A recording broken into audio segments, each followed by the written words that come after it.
Can Mr. Fu answer on behalf of the government? Why? Who, now, when you build a new mosque, who is going to pay for the land and construction of the new mosque? Okay? And more importantly, he talked as if the mosque is going to be in Pioneer SMC. Is the mosque going to be built in Pioneer SMC? No! No. If not, what credit is Mr. Fu claiming for? What credit? What credit? He thought as if, oh, he is the one who gets the mosque into Jurong. Okay. More importantly, will this idea be scrapped if Cedric or Mr. Fu is not elected? The answer is no. Okay. Next, he talked about a new primary school. Okay, again, is that his idea? Did he ever say in Parliament that, oh, this area needs a new primary school? Okay. There is no election, nothing mentioned. Election is here for 10 years, he's do nothing. Election is here for 2 months, he start walking the ground. A bit late, he start claiming credit. Okay. Yes. They call it wayang. You said it. Okay. Next, many people email me. What is in it for me to vote for you? I want to address that question. As some of my colleagues said, you will see your MP 5 days a week in your constituency. Meet the people session. You don't need to queue for 3 or 4 hours. How long? 3 or 4 hours. You don't need to queue for 3 or 4 hours to see your MP for 2 or 3 minutes. You can come and see me Monday to Friday afternoon. I will arrange for that. Okay, and we have a longer session.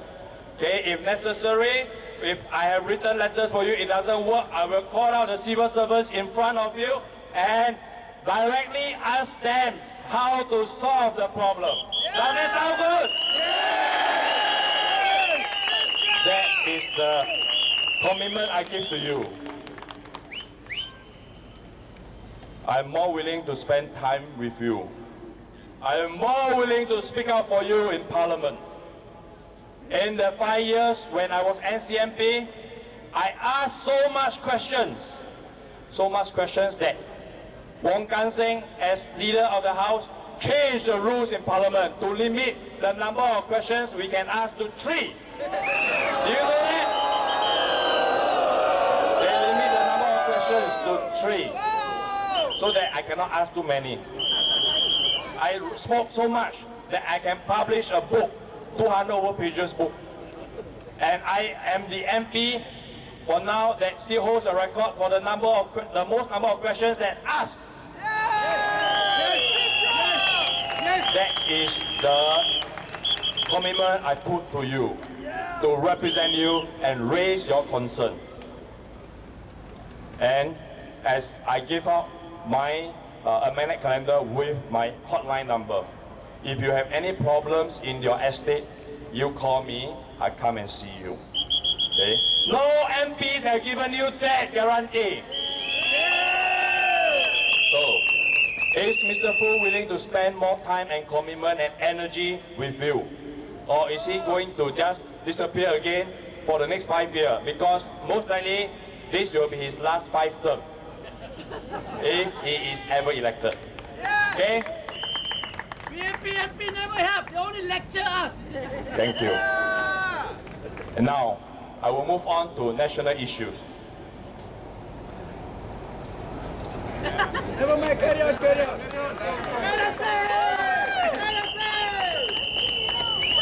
How many of you here is happy not to pay the radio and TV license anymore? Thank you. How many of you here feels that the cost of living is getting too high? Please leave out your hand. Yes. And how many of you here feels that the Singapore government is too money-centered? Please leave out your hand. Thank you.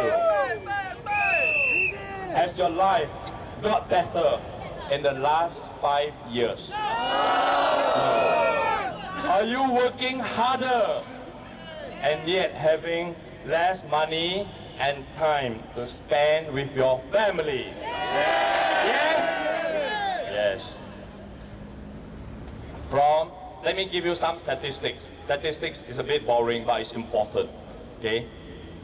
From the Department of Statistics Key Household Trends February 2011 report, the lowest 30% of Singaporeans are earning less than $940 per month.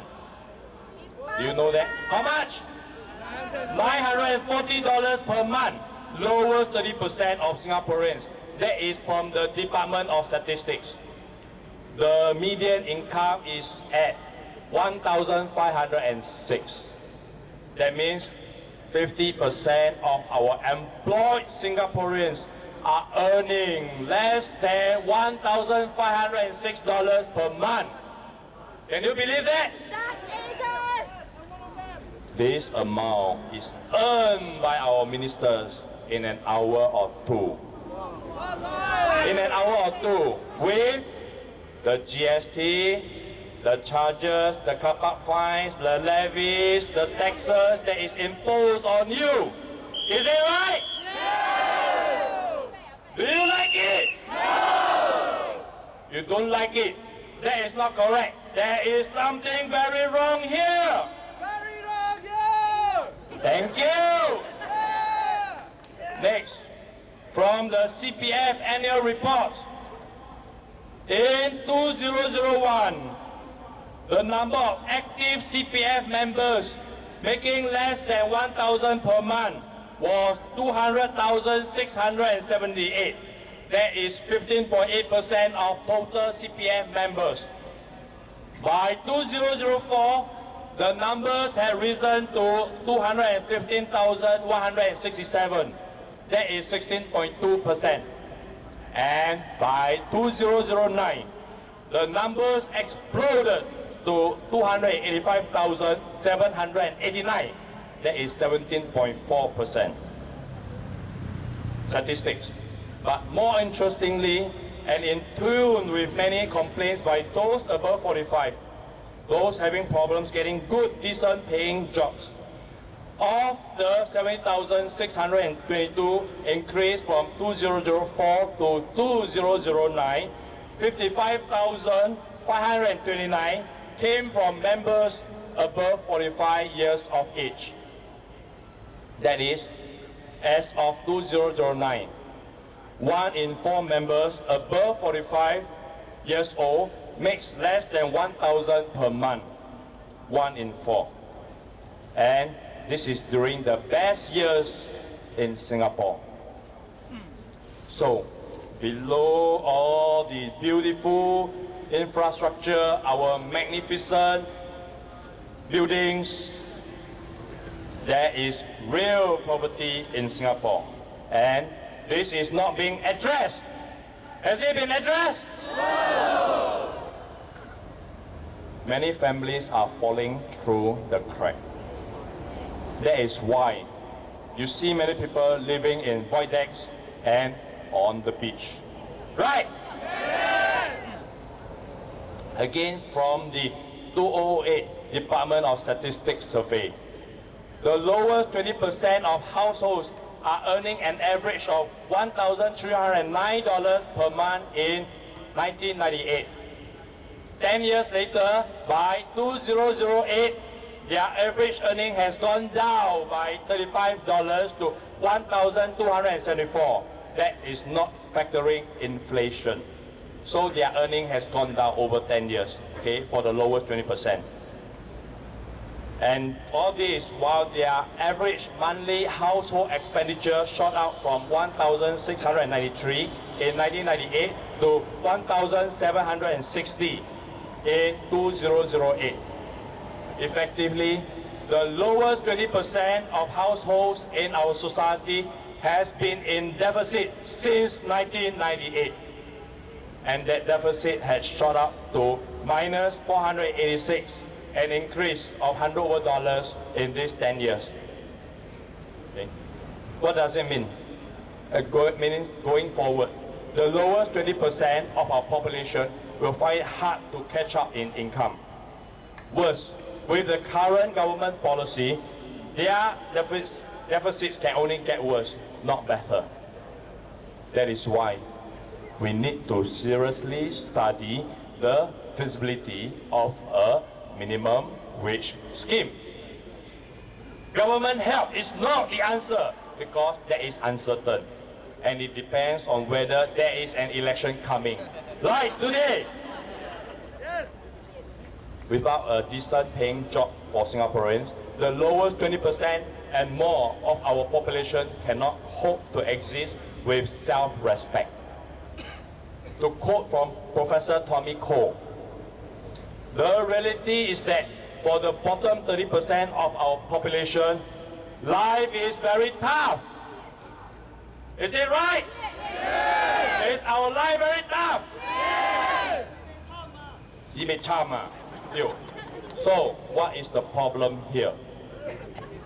The problem is that the minister's salary are pegged to the wrong KPI. What's the KPI? Key performance indicators. It is pegged, bonuses of the ministers, the salaries are pegged to the top income earners and GDP growth. That is wrong.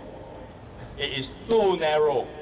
When it's so narrow and it's all about GDP growth, the minister's focus is on GDP growth. And how to increase the GDP growth. How to grow the GDP.